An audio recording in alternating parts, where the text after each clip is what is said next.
morning, class. Good morning, ma'am. May I request everyone to please stand. Mr. Aquino, can you lead us a prayer?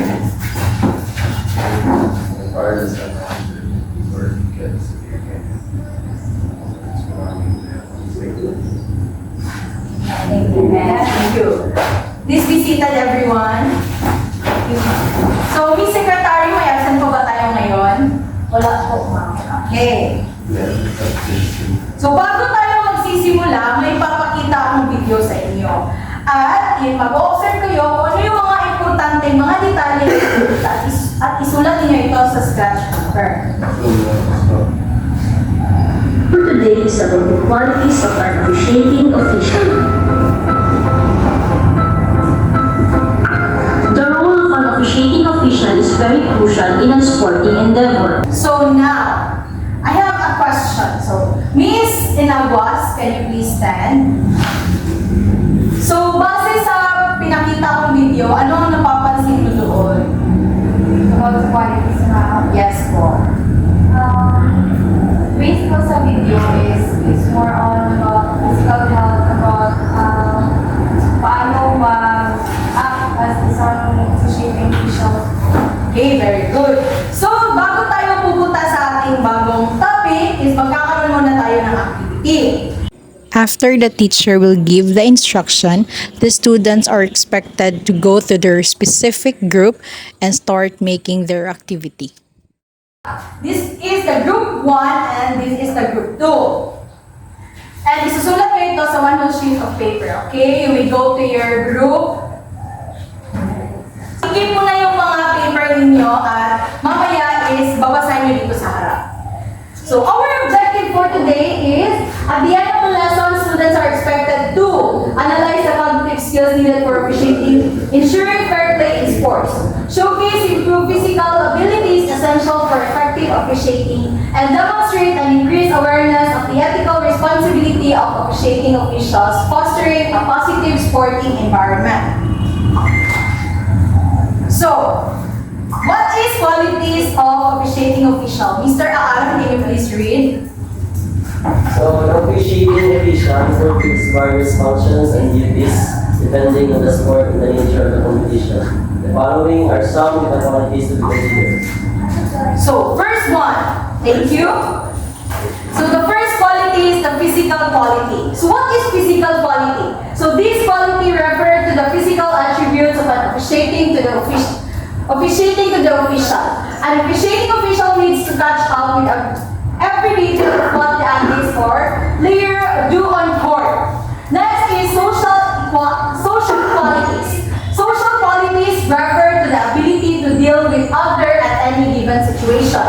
Complaints are inevitable in a game. It is the ability of an officiating official to settle disputes without sacrificing the integrity of a game and officiating game. Next is the mental qualities. Such as physical and emotional qualities are essential. Mental characteristics are also equally necessary. And the last one is emotional qualities. These qualities refer to the emotional readiness of an officiating official to perform his or her role in a game. Miss Kaiban, what are the 4 qualities of officiating official? The 4 qualities of officiating officials are mental qualities, emotional qualities, physical qualities, and social qualities. Okay, very good. So now let's proceed to ethics of officiating official. So when we register as officiating officials and volunteer to work at events, we agree to uphold these values and follow the related guidelines listed in each sentence. So, before I forgot, sino ba dito ang nag-officiate? Okay, what sports, Mr. Aaron? Basketball lang. Miss Bulanyo, what sports po? Athletics, ma'am. Okay, very good. So, number 1, be a benefit and cause no harm. So, a primary value of officiating is to provide a benefit to those with whom one interacts in the competition area. Athletes, coaches, spectators, volunteers, and other officials. Number 2, be accurate and responsible. responsible. So these values means that officials should strive for accuracy and consistency in their officiating action as well being dependable. Third is to be supportive of other participants and loyal to sports organization. Act with integrity. Integrity refers to firm adherence to an ethical code as well as the absence of impairment or disability. 7. They exhibit professionalism. Professionalism means exhibiting courteous, 8. Model appropriate health habits. Next, adhere to legal standard and 10. Protect vulnerable person. So for your activity, For the second activity, with the same group, the students will have a role play. very much students for your participation.